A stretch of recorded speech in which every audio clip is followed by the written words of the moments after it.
Hello and welcome to concept minds. कैसे हैं आप सभी लोग? मुझे उम्मीद है बहुत ही अच्छे होंगे।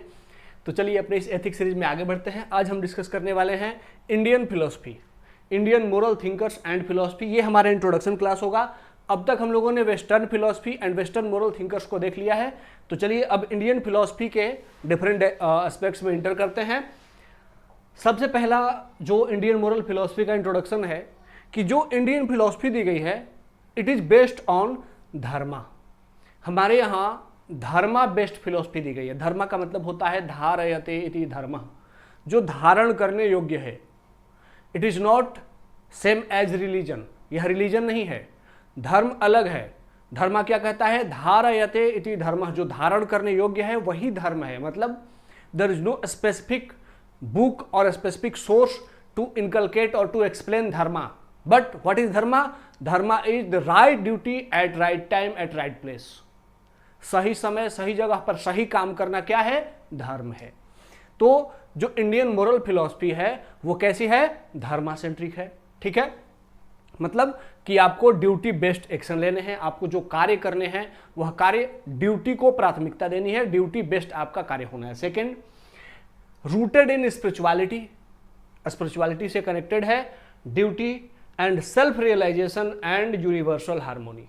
जो इंडियन मोरल फिलॉसफी है उनके ये एस्पेक्ट्स हैं कि यहाँ पर स्पिरिचुअलिटी सेंटर में है, साथ ही ड्यूटी पर मोर फोकस है कि आपको अपनी ड्यूटी करनी है, कर्तव्य को अधिक महत्व दिया गया है। सेल्फ रियलाइजेशन, स्वयं को पहचानो, इसको लेकर के इंडियन मोरल फिलॉसफी डेवलप हुई है। एंड यूनिवर्सल हार्मोनी, वसुदैव कुटुंबकम, संपूर्ण वसुधा को परिवार समझने के कंसेप्ट के साथ ही इंडियन मोरल फिलॉसफी आगे बढ़ती है।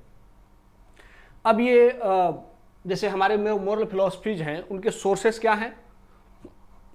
तो अगर हम सोर्सेस की बात करें तो सबसे पहला सोर्स है वेदास। हमारी अधिकांश इंडियन फिलॉसफी का रूट सोर्स वेदा ही है, वेदास ही हैं। वेदों से ही निकल करके अधिकांश फिलॉसफी डेवलप हुई है। उसके बाद सेकेंड, उपनिषद्स। उपनिषद्स ये फिलॉसफी के कोर कंसेप्ट यहीं से हमारे पूरे भारत में जनरेट हो रहा है, लेकिन उपनिषद भी वेदास के ही एक पार्ट माने जाते हैं, मतलब वेदास का ही एक अंग है। लेकिन उपनिषद वेदास के जो ज्ञान मार्ग है, जो ज्ञानापाथा है, उसका एक कंपाइलेशन है। उसके बाद आता है भगवद गीता। भगवद गीता भी रूटली कनेक्टेड किससे है? वेदास से, लेकिन भगवद गीता भी एक सोर्स है। बुद्धिज्म का भी कंसेप्ट कहां से आता है? रूट है उपनिषद से, लेकिन बुद्धिस्ट फिलॉसफी भी हमें देखना है जिसमें बुद्ध के त्रिपिटक एंड जैन कंसेप्ट भी उपनिषद से निकल करके आता है, जैन आगम्स। तो ये हमारे कुछ स्क्रिप्चर्स हैं जहां से कि इंडियन फिलॉसफी का ओरिजिन हुआ है और इंडियन मोरालिटी आगे बढ़ी है। जो इंडियन मोरल फिलॉसफी है वो वेस्ट से थोड़ी अलग है।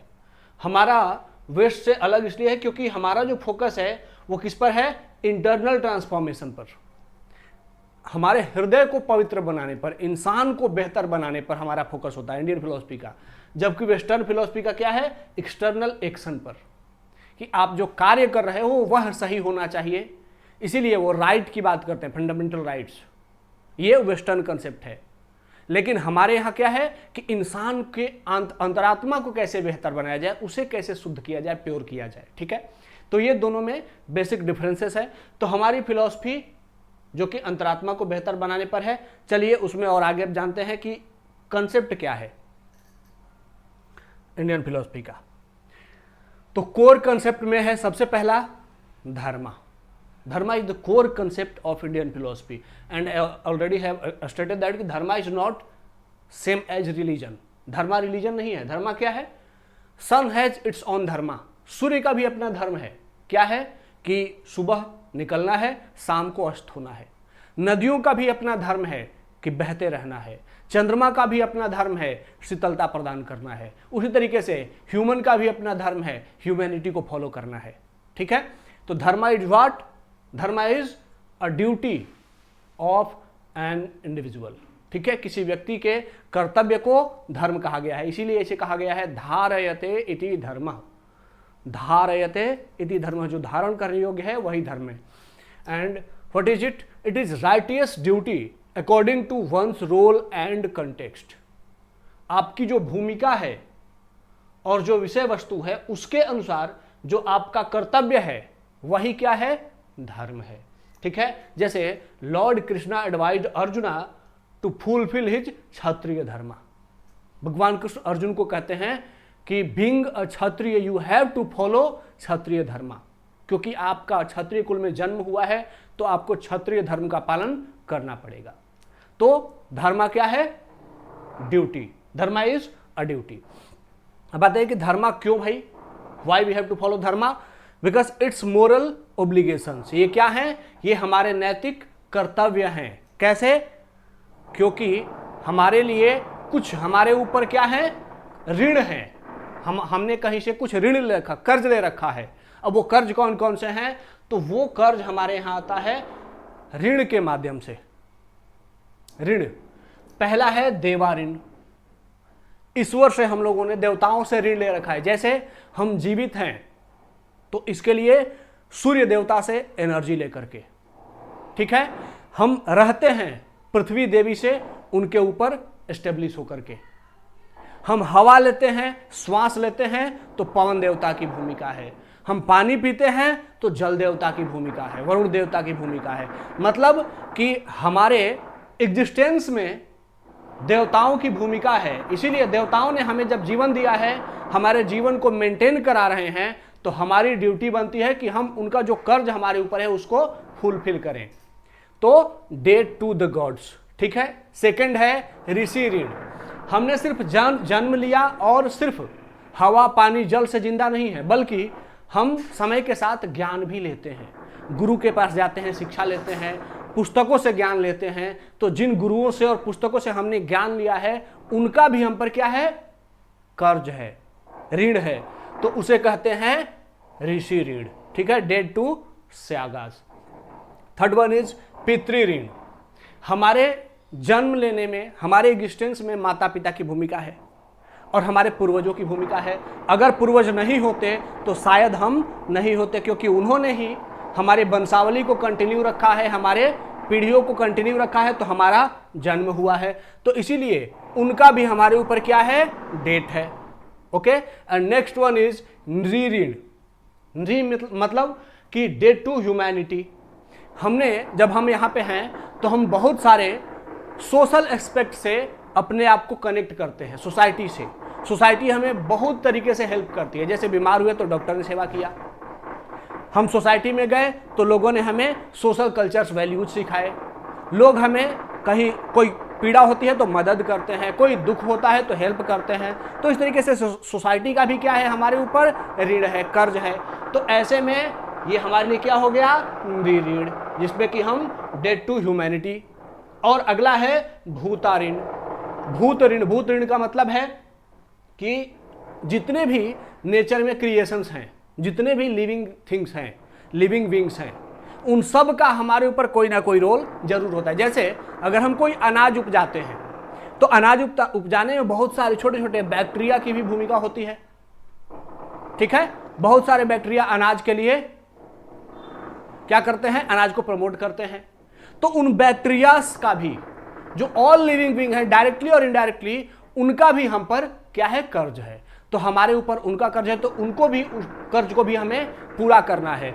तो हमारे ऊपर ये जो 5 ऋण हैं, इन्हीं 5 ऋण को, जो कि हमारा क्या है, डेट है, इन्हीं को पूरा करना हमारा क्या है, कर्तव्य है, हमारी ड्यूटी है। तो इसीलिए इन 5 को पूरा करना क्या है, हमारी ड्यूटी। उसी को हम क्या कहते हैं, वन शब्द में धर्मा। जो हमारे ऊपर ये 5 कर्ज चढ़े हुए हैं, इन्हीं 5 कर्ज को उतार दोगे तो उसी को उतारने के लिए धर्मा का कंसेप्ट लाया गया कि धर्म क्या है, इन सभी 5 कर्ज जो ऋण आपके ऊपर है उनको वापस करना आपका धर्म है, ड्यूटी है। अब पहला आता है कि जो देवा ऋण है उससे कैसे मुक्त होंगे। तो थ्रू रिचुअल्स एंड ग्रेटिट्यूड्स, देवताओं की पूजा करके, उनके प्रति सम्मान की भावना रख करके हम देव ऋण से मुक्त हो सकते हैं। तो our first dharma is to perform rituals and gratitude towards gods, ठीक है। सेकंड, डेट टू ऋषि ऋण। ऋषि ऋण को कैसे पूरा कर सकते हैं, तो preserve and pass on spiritual knowledge gained from गुरु और स्क्रिप्चर्स। जो हम लोगों ने गुरुओं से और पुस्तकों से ज्ञान अर्जित किया है, उस ज्ञान को आगे आने वाली पीढ़ी को पास करके अगली पीढ़ी को वह ज्ञान समझा करके हम ऋषि ऋण से मुक्त हो सकते हैं। थर्ड वन इज पितृ ऋण। पितृ ऋण से कैसे मुक्त होंगे?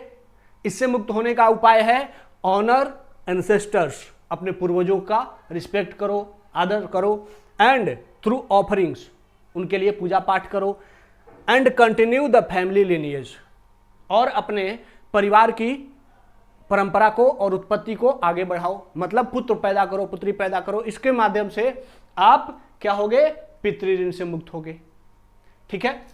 नेक्स्ट है नृ ऋण, debt to humanity. Debt to humanity, तो इससे कैसे मुक्त होंगे नृ ऋण से? तो serve society, charity, kindness and support.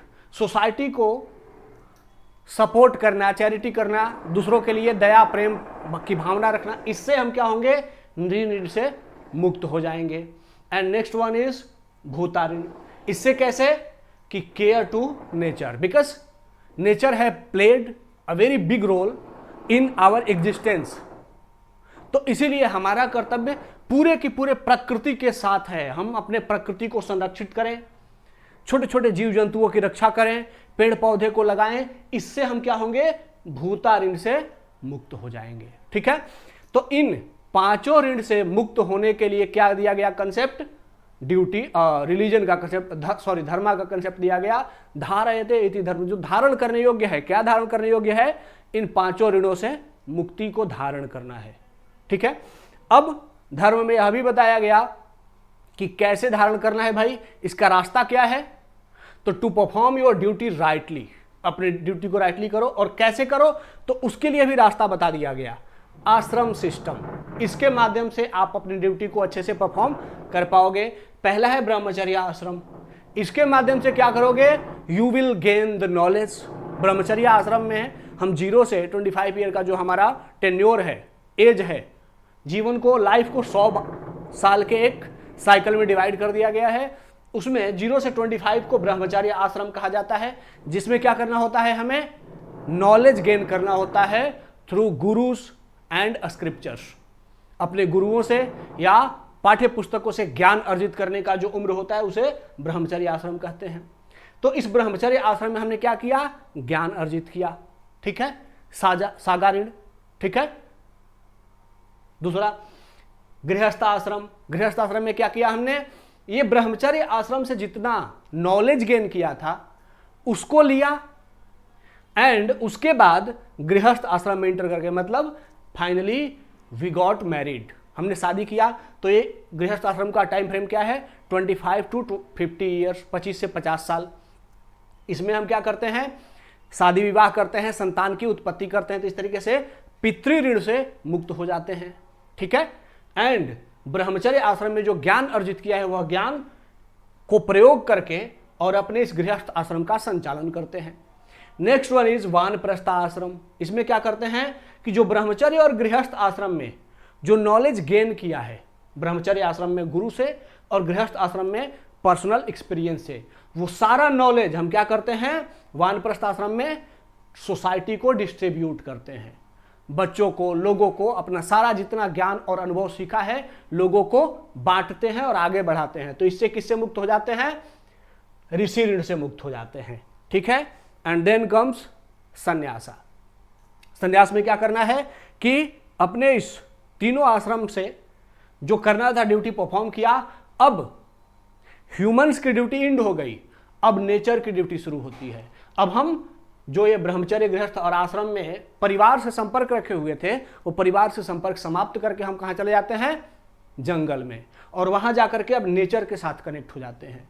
जीव जंतुओं की सेवा, ईश्वर की आराधना, पेड़ पौधों की सेवा, मतलब इंसान से कट करके जो अन्य जीव जंतु हैं उनके लिए अपना ड्यूटी परफॉर्म करते हैं। तो ये किसकी हो जाती है? कौन सी ड्यूटी पूरी हो जाती है हमारी? ये हो जाता है भूता ऋण। ठीक है। तो इन सारे ऋण को पूरा करने के लिए रास्ता भी बताया गया है कि if you will follow the ashram system your dharma will automatically will be fulfilled. ठीक है। तो ये रास्ता बताया गया है। तो हम लोगों ने धर्म का कंसेप्ट समझ लिया। नेक्स्ट कंसेप्ट है कर्मा। What is karma? तो it is a law of cause and effect. इसे कार्य कारण संबंध से समझा जाता है। मतलब एवरी एक्शन हैज कंसिक्वेंसेस। अगर कोई कार्य है तो उसका कोई ना कोई कारण जरूर है, बिना कारण का कोई कार्य नहीं होता। तो इसीलिए कहा गया है karma has two path, good karma and bad karma. जैसे एक एग्जाम्पल है Jadav Payeng, he is a farmer in Assam and single handedly planted a forest. अकेले इन्होंने पूरा का पूरा जंगल पैदा कर दिया, जंगल लगा लिया। पिछले 1980 से ये काम कर रहे हैं, पिछले 30-40 सालों में इन्होंने पूरा एक जंगल रोप दिया है, हर रोज पेड़ लगाते थे और इसका इंपैक्ट क्या हुआ कि पूरा का पूरा एक जंगल तैयार हो गया। तो क्या हुआ? Gained national recognition and respect. तो क्या है कार्य कारण सिद्धांत क्या कहता है? Every action has consequences. इन्होंने पॉजिटिव कार्य किया, गुड कार्य किया, कंसिक्वेंसेस क्या हुए? नेशनल रिकॉग्निशन मिला एंड रिस्पेक्ट मिला। तो law of cause and effect यही कहता है कि इफेक्ट है कि आपको रिकॉग्निशन मिल रहा है और रिस्पेक्ट मिल रहा है, लेकिन उसके पीछे कोई ना कोई कारण जरूर है, कॉज है। कॉज क्या है कि इन्होंने single handedly planted a forest.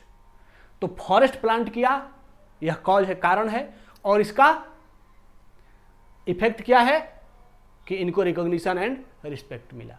तो हर कार्य के लिए जो भी कार्य है उसका कोई ना कोई कारण है। इसीलिए अगर कोई बैड इफेक्ट है, बैड कारण है, जैसे लिविंग ओल्ड पेरेंट्स इन ओल्ड एज होम, अपने पेरेंट्स को जब माता पिता बूढ़े हो गए हैं तो उनको क्या करो? ओल्ड एज होम में ले जाकर के छोड़ दो, वृद्धाश्रम में छोड़ दो। तो यह क्या है? इट इज कॉज, कारण है। और अब इसका इंपैक्ट क्या होगा, इफेक्ट क्या होगा कि same thing will happen to one in old age. जब आप बूढ़े होगे तो आपका भी बेटा आपके साथ यही करेगा। तो आपके बेटे ने अगर आपके साथ यह किया तो only because he have seen, he has experienced the same thing in his childhood. जब उस बच्चे ने बचपन में देखा कि मेरे पिताजी ने मेरे दादा दादी को ओल्ड एज होम में भेज दिया है, तो उसे भी यही बात समझ में आई कि इन old age parents should belong to कहां? Old age home. तो आप भी जाओगे। तो अगर आपने अपने पेरेंट्स को भेजा तो आप ओल्ड एज होम में क्यों गए? ये क्या है? इफेक्ट है। किसका? कि आपने अपने पेरेंट्स को भेजा था। तो कर्मा का कंसेप्ट क्या कहता है? कर्मा का कंसेप्ट कहता है कि every action has and reaction और इफेक्ट। तो आप जो भी काम करोगे उसका परिणाम होगा। अच्छा काम करोगे तो अच्छा परिणाम होगा, बुरा काम करोगे तो बुरा परिणाम होगा। ठीक है। नेक्स्ट इज अर्था। अर्थ, धन को अर्थ कहते हैं संस्कृत में। Artha, what is artha? Accumulating wealth to fulfil rin और रिस्पॉन्सिबिलिटी। पैसा कमाना है, you have to earn the money, but why? Because you have to fulfil rin, वो 5 ऋण पूरे करने हैं। So you have to earn money, you have to earn wealth, ताकि आप वो जो 5 ऋण और रिस्पॉन्सिबिलिटी आपके ऊपर डाले गए हैं उसको आप क्या करो? फुलफिल कर सको, but not to fulfil desires. लेकिन अपने डिजायर्स को फुलफिल करने के लिए नहीं, अपने ऋण और रिस्पॉन्सिबिलिटी को फुलफिल करने के लिए you have to earn money. ठीक है। नहीं तो डिजायर्स कभी खत्म नहीं होती, डिजायर्स बढ़ती जाती हैं। जो आपकी लालच है, ग्रिड है, वो हमेशा बढ़ती जाएगी। इसीलिए उसके लिए धन नहीं कमाना है। धन क्यों कमाना है? बिकॉज यू हैव ऋण to fulfil. Okay. Spend wealth in harmony to dharma. Wealth को खर्च करना है, लेकिन कैसे? अकॉर्डिंग टू धर्मा, धर्मा के साथ मेंटेन करके। तो धर्म में क्या है? वो 5 ऋण है, उस ऋण को फुलफिल करने के लिए आपको क्या करना है? धन को स्पेंड करना है। ठीक है। अब इसका एग्जांपल है Tata group. Tata group spends a lot of money in social wellbeing of society. लोगों के वेलफेयर के लिए टाटा ग्रुप बहुत अच्छा काम करता है। तो टाटा ग्रुप बहुत अच्छा काम करता है तो इंपैक्ट क्या होता है कि टाटा ग्रुप की क्रेडिबिलिटी बढ़ती है। लोग उनके प्रोडक्ट पर ट्रस्ट करते हैं ओनली बिकॉज कि टाटा ग्रुप एक भरोसेमंद, एक जिम्मेदार, एक रिस्पॉन्सिबल ग्रुप है। वह लोगों के वेलफेयर के लिए, वह सोसाइटी के, वो नेशन के वेलफेयर के लिए काम करता है। तो ऐसे में टाटा ग्रुप तो पॉजिटिव इंपैक्ट रहा, अर्थ कमाया, रिस्पेक्ट भी कमाया। कॉर्पोरेट सोशल रिस्पॉन्सिबिलिटी का कंसेप्ट कि हर कंपनी को अपने टोटल प्रॉफिट का only 2% minimum corporate social responsibility में खर्च करना पड़ेगा, सोसाइटी के लिए खर्च करना पड़ेगा। तो इससे क्या होगा, यह क्या है कि अर्थ का एक्यूमुलेटिंग वेल्थ टू फुलफिल ऋण सिस्टम। आप अर्थ कमा रहे हो टू फुलफिल योर ऋण, अपने कर्ज को मुक्त होने के लिए, ठीक है। वो ऋण सिस्टम हमने देख लिया है। फिर वही है सस्टेनेबल फार्मिंग, जैसे Vandana Shiva, he is an Indian environmentalist, ये पर्यावरण के क्षेत्र में इन्होंने बहुत अच्छा काम किया है, एनवायरमेंटलिस्ट हैं, और ये कहते हैं कि our farming, our agriculture system is damaging our environment, so we have to perform, we have to use sustainable farming. Sustainable farming क्या होता है कि सिर्फ मोनोकल्चर नहीं करो, एक फसली खेती मत करो, सिर्फ धान ही धान मत उगाओ, धान, गेहूं, ज्वार, बाजरा एक ही खेत में अलग अलग फसल अलग अलग टाइम पर उगाओगे तो वो सस्टेनेबल एग्रीकल्चर होगा। तो उससे मिट्टी की गुणवत्ता भी बनी रहेगी और बहुत सारे जो माइक्रो छोटे छोटे न्यूट्रिएंट्स, छोटे छोटे जीव हैं, माइक्रोबियल्स, उनकी भी लाइफ कंटिन्यू रहेगी। तो इस तरीके से मिट्टी, जीव, वनस्पति सब अच्छे रहेंगे और इंसान भी अच्छा रहेगा, ठीक है। तो अर्थ किस लिए कमाना है, artha through sustainable means and for किसके लिए, कि ऋण सिस्टम से मुक्त होने के लिए। निगेटिव एग्जाम्पल बहुत सारे हमारे पास है, Vijay Mallya, Nirav Modi, Rana Kapoor, they earned money but through a wrong doings, गलत तरीके से पैसा कमाया, and spend on wrong things to fulfil their personal desires, अपनी डिजायर्स को, अपनी खुशियों को, अपनी महत्वाकांक्षाओं को पूरा करने के लिए पैसा खर्च किया, not to the welfare of society. तो इंपैक्ट क्या हुआ, मीन्स भी गलत था, इंड्स भी गलत था, तो आउटकम भी गलत होना ही था। तो इनके साथ गलत हुआ कि इनको छोड़ करके देश भागना पड़ा, ठीक है। तो अर्थ क्यों कमाना है वो जान लिया हमने। Next comes moksha. मोक्ष, व्हाट इज मोक्ष, it is liberation from cycle of rebirth. जो पुनर्जन्म का ये चक्र है, इस चक्र से मुक्ति के लिए क्या करना है, लिबरेशन, मुक्ति के लिए हमें क्या करना है, मोक्ष का कंसेप्ट दिया गया है, ठीक है। Realising the self through truth and non attachment. मोक्ष क्या है, खुद को जानना, रियलाइजिंग द सेल्फ, खुद को जानना, कैसे, थ्रू ट्रूथ, सत्य से। ध्यान रखना है, सत्य का मतलब कि what is the permanent truth, the permanent truth, what Shankaracharya says, permanent truth is one, अहम ब्रह्मस्मि। वो कहते हैं कि एकमात्र सत्य यही है कि मैं ब्रह्म हूं, तत् त्वम असि, तत् त्वम असि, तुम भी वही हो, मैं ब्रह्म हूं, तुम भी ब्रह्म हो, and this is the only truth. और बाकी जो भी चीजें हैं वो क्या है, वो सब माया है। All the creations are maya, because all the creation will destroy after a certain time. एक निश्चित समय के बाद ये सारी जो धरती दिखती है, मनुष्य दिखता है, जीव जंतु दिखता है, हमारा सारा क्रिएशन एक समय के बाद क्या हो जाएगा, नष्ट हो जाएगा। तो जो नष्ट होने वाला है, इट इज नॉट ट्रूथ। इसीलिए जब कोई मरता है तो आप लोगों ने देखा होगा हिंदू सोसाइटी में, तो उसमें क्या कहते हैं लोग, क्या बोलते हुए जाते हैं, राम नाम सत्य है। The only truth is the name of Rama. Name of Ram का मतलब ईश्वर सत्य है और सिर्फ ईश्वर ही सत्य है, बाकी सभी क्या है, असत्य है। तो इस बात को रियलाइज करना कि सेल्फ, मैं कौन हूं, मैं ब्रह्म हूं, ब्रह्म का ही अंश हूं, यह रियलाइज करना, इसके लिए ताकि आप मोक्ष प्राप्त कर सके। यही जब रियलाइजेशन होता है तो उसी कंडीशन को कहते हैं मोक्षा, ठीक है। नन अटैचमेंट मतलब दुनिया से अलग हो जाओ। जब तक खुद को लोगों से कनेक्टेड फील करोगे कि ये मेरा भाई है, मेरा मित्र है, मेरा देश है, मेरा प्रेम है, तब तक आप मोक्ष नहीं प्राप्त कर सकते हो। तो आपको क्या करना पड़ेगा, खुद को जानने के लिए कि मैं ब्रह्म हूं, सबसे बाकी क्या होना पड़ेगा, अटैचमेंट को खत्म करना पड़ेगा, लोगों से जो जुड़ाव है उसको समाप्त करना पड़ेगा, डिटैच होना पड़ेगा, ठीक है। ये अद्वैता थ्योरी है शंकराचार्य का। कहते हैं कि अहम ब्रह्मस्मि तत्त्वम असि। इसको जान जाओ कि तुम ब्रह्म हो, यही परमानेंट ट्रूथ है। ठीक है, तो to know the permanent truth and to know the real your self, खुद को वास्तविक रूप में जानने को क्या कहते हैं? मोक्ष कहते हैं। और कैसे जान सकते हैं? Through truth and non attachment. दुनिया संसार से अलग होकर के ही खुद को जाना जाता है। तो मोक्षा के लिए हमारे यहाँ आश्रम सिस्टम में ब्रह्मचर्य आश्रम का कंसेप्ट इंट्रोड्यूस किया गया। ठीक है, चलिए आगे बढ़ते हैं। Next one is application in contemporary ethics. जो हमारे यहाँ रिलीजन धर्म का जो कंसेप्ट है या जो फिलॉसफी है, जो फिलॉसफीज हैं, उनका एप्लीकेशन क्या है?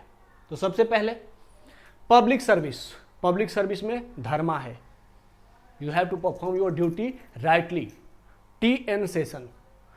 सेशन जब chief election commissioner of India बने तो उनका धर्मा क्या है? Perform your duty. तो उन्होंने ईमानदारी से निर्वाचन आयोग के अध्यक्ष के रूप में अपनी भूमिका निभाई। किसी भी पार्टी से कोई रिलेशन नहीं, किसी को कोई सपोर्ट नहीं, only all party have to follow the rules and he cared only to the rules. Rule को फॉलो करो तो सब ठीक है, थोड़ा सा रूल के अगेंस्ट जाओ तो election commission will take a strict action against you. ठीक है, तो इस तरीके से इन्होंने पब्लिक सर्विस को अच्छा करना है, हर सिविल सर्वेंट्स को अपना काम करना है। तो यह उन्हें किसने प्रेरित किया है? धर्मा ने। धर्मा क्या करता है? पुश करता है कि follow your duty rightly. Okay, next one is environmental ethics. अब इसके लिए हमारे यहां अहिंसा एंड भूत ऋण है। प्रकृति को संरक्षित करो। तो भूत ऋण का कंसेप्ट क्या है? भूत ऋण का कंसेप्ट कि जितने भी नेचुरल क्रिएशंस हैं, जितने भी नेचर के पार्ट हैं, उनको क्या करो? उनको रिस्पेक्ट दो, उनको प्रिजर्व करो। ठीक है, जैसे चिपको मूवमेंट। चिपको मूवमेंट में महिलाओं ने क्या किया? पेड़ पौधों की रक्षा के लिए खुद की जान गंवा दी। तो ये क्या है? यह भूत ऋण को पूरा करना है। तो हमारा जो हमारा एथिक्स है, जो हमारा मोरल फिलॉसफी है, हमारी मोरल फिलॉसफी वो क्या करती है? नेचर को प्रोटेक्ट करती है। Next one is social harmony, anekantavada. जो जैनिज्म का कंसेप्ट है अनेकांतवाद। अनेकांतवादा का मतलब यह है कि जो ट्रूथ हमें दिखता है, it is not the only truth. जो हमें महसूस होता है सिर्फ वही सत्य नहीं है। हमारे एंगल से हमें वह सही दिखता है, दूसरे लोगों के एंगल से उनका अपना आचरण सही दिखेगा, उनके लिए दूसरा ट्रूथ हो जाएगा। इसीलिए जिसे हम सत्य मानते हैं, सिर्फ वही एकमात्र सत्य नहीं होता है। सबका अपना अपना देखने का नजरिया होता है और सभी अपने अपने नजरिए से सही होते हैं। ठीक है, जैसे कहीं पर दूर आग लगी है, अब हमने क्या देखा? धुआं देखा और अंदाजा लगाया कहीं पर आग लगी है। हमने क्या सोचा कि धुआं बहुत अधिक है, इसका मतलब कि घरों में आग लग गई है और हमें वहां पर हेल्प के लिए पहुंचना चाहिए। तो ये हमारा सत्य है। दूसरे लोग जो वहीं पर हैं, वो सामने से देख रहे हैं, उन्होंने क्या किया है? उन्होंने कोई कूड़ा कचरा था, उसे इकट्ठा करके जलाया है। तो उनके लिए उनके लिए आग का ट्रूथ अलग है कि वो अपने वेस्ट को नष्ट कर रहे हैं, और जो दूर है उसके लिए ट्रूथ अलग है कि वहां पर लोगों के घरों में आग लगी है। तो इसीलिए जो जहां जहां होता है उसके अकॉर्डिंग उसका अपना ट्रूथ होता है, अपना सत्य होता है। इसीलिए कभी भी रिजिड नहीं होना चाहिए, दूसरे के ओपिनियंस को रिस्पेक्ट देना चाहिए। इसीलिए प्रमोटिंग टॉलरेंस, कि दूसरे की बात को भी रिस्पेक्ट दो, दूसरे की भावनाओं, दूसरे के स्टेटमेंट्स को भी रिस्पेक्ट दो। ये कहाँ से आता है? अनेकांतवाद से। तो हमारा जो फिलॉसफी है वो सोशल हार्मोनी भी प्रमोट करती है। अगला है हमारी जो मोरल फिलॉसफीज हैं वो लीडरशिप को प्रमोट करती हैं। जैसे Bhagavad Gita nishkam karma for civil servants. Civil servants Bhagavad Gita क्या कहती है? कर्मण्येवाधिकारस्ते मा फलेषु कदाचन। कर्म करो, निष्काम कर्म करो, फल की चिंता मत करो। ठीक है, तो ये जो हमारे सिविल सर्वेंट्स हैं उन्हें कहां से ज्ञान मिलता है? भगवद गीता से। कैसा ज्ञान? निष्कर्म कर्म का, निष्काम कर्म का। कर्म करो, आप सिविल सर्वेंट्स हैं तो डू योर ड्यूटी ये उम्मीद मत करो कि मुझे ड्यूटी करने से पैसा मिलेगा, खूब धन कमाने को मिलेगा, लूटने को मिलेगा, ये सब नहीं करो, because it is not part of your duty. तो आपको कैसा काम करना है? निष्काम कर्म करना है। यह कहां से आता है कंसेप्ट? भगवद गीता से। ठीक है। Next one is comparison with western moral philosophy. हमारी Indian philosophy and western philosophy दोनों का ऑब्जेक्टिव अलग अलग है, लेकिन इन कोर में दोनों क्या चाहते हैं कि इंसान के लिए चीजें बेहतर हो, लेकिन दोनों में कुछ अंतर है। क्या अंतर है? फोकस स्तर पर बात करें तो जो इंडियन फिलॉसफी है वो ड्यूटी पर फोकस करती है, वेस्टर्न फिलॉसफी राइट पर फोकस करती है। लोगों के पास राइट होने चाहिए, इस पर बात होती है वेस्टर्न फिलॉसफी में। हमारे यहां कि लोगों को अपना ड्यूटी करना चाहिए।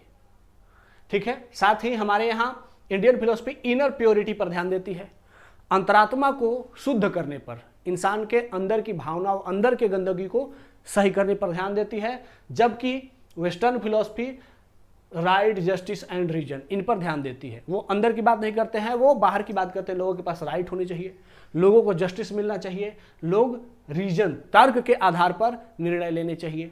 ठीक है। हमारे यहाँ duty, inner purity and moksha को प्रमोट किया जाता है। नेक्स्ट, सोर्सेस क्या हैं? तो इंडियन फिलॉसफी के जो मेनली सोर्सेस हैं वो स्क्रिप्चर्स हैं एंड सेज हैं। मतलब जो हमारे ऋषि मुनि, जिन्होंने आज भी बहुत सारे साधु संत हैं, जैसे आप लोगों को कभी प्रेमानंद महाराज को बहुत सारे लोग सुनते हैं और उनसे ज्ञान सीखते हैं।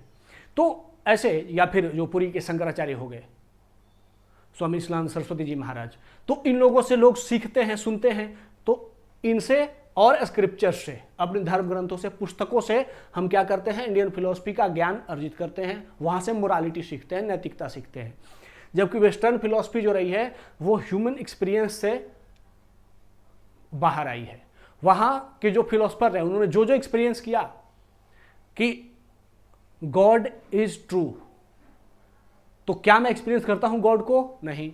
तो इसीलिए वहां पर नास्तिकतावाद का कंसेप्ट आया कि हमने एक्सपीरियंस नहीं किया, आई डिडंट एक्सपीरियंस, तो मैं उसको नहीं मानूंगा।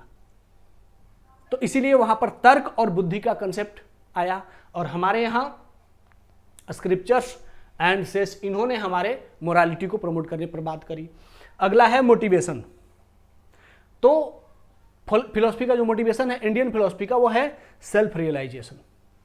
हम खुद को रियलाइज करते हैं, यह हमारी मोटिवेशन फिलॉसफी का क्या है कि जब हम अपने इंडियन फिलॉसफी को फॉलो करते हैं तो हमारे अंदर से हमें महसूस होता है कि we are becoming a good human being. तो ये हमें मोटिवेशन देता है कि हम अपने उन आदर्श को, अपने मोरालिटी को, अपने जो महान ऋषियों और धर्म ग्रंथों का वाक्य है उसको फॉलो करें। ठीक है। जबकि सोशल ऑर्डर और यूटिलिटी, वेस्टर्न फिलॉसफी है, उसको फॉलो करने से वहाँ का जो सोशल ऑर्डर है, मतलब वहाँ का जो समाज है, वह सही तरीके से चलता है।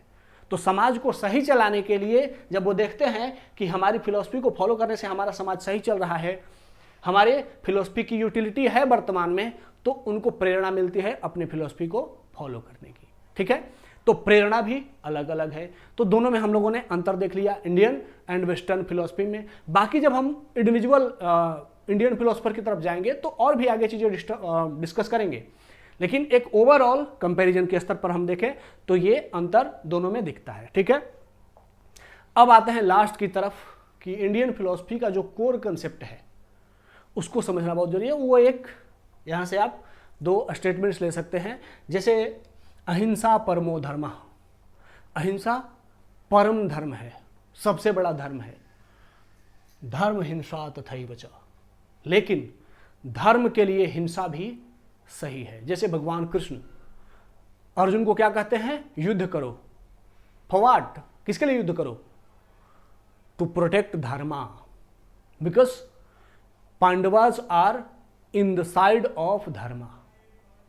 पांडव धर्म के पक्ष में थे, तो to protect your dharma you have to fight, you have to kill your enemies. तो अहिंसा सबसे बड़ा धर्म है, ये महाभारत का कंसेप्ट है कि अहिंसा सबसे बड़ा धर्म है, लेकिन अहिंसा बड़ा नहीं है, धर्म बड़ा है।